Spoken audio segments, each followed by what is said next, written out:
Adobe Flash Professional is now known as Adobe Animate CC. Rest assured that everything you see in this video, as applied to Flash Professional CC, is exactly the same in Adobe Animate CC. With browsers beginning to block Flash ads from automatically playing, now is a great time to look at the existing capabilities within Flash Professional CC to convert and optimize content for HTML5 canvas output. Here we have a very short animation. And right now, this is an ActionScript 3 based FLA file. So when we actually go and test,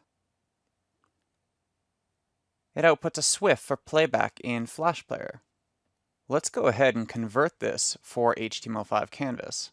We can just go to Commands, Convert to Other Document Formats, and choose HTML5 canvas, and hit OK.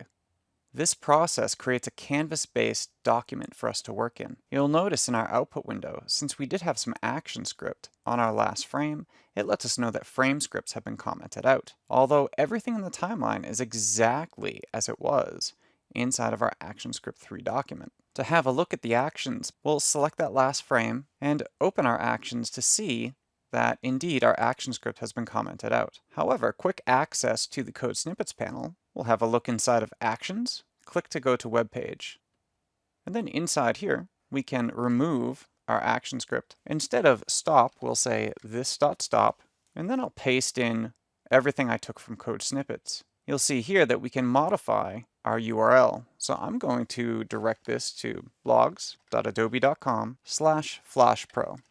Change this to this.stage.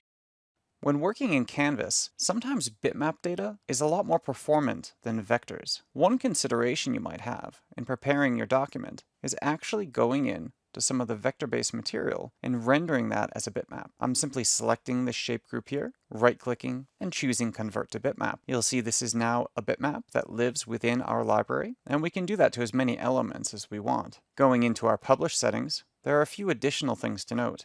For one thing, if we create a lot of bitmaps, the IAB draft specifies only 15 server calls are allowed. Exporting all the bitmaps as a single sprite sheet is going to reduce however many bitmaps we have to only 2 server calls, one for the sprite sheet itself and the other for the data associated with that. Additionally, any text we have in the document can be converted to outlines, allowing us to use a number of fonts that aren't necessarily available across users' machines.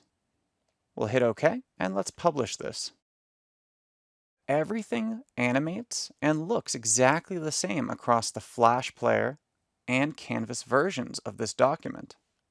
You can see that we can use the same workflow we're already familiar with to target the native web browser on desktop and mobile devices with ad content created in Flash Professional CC.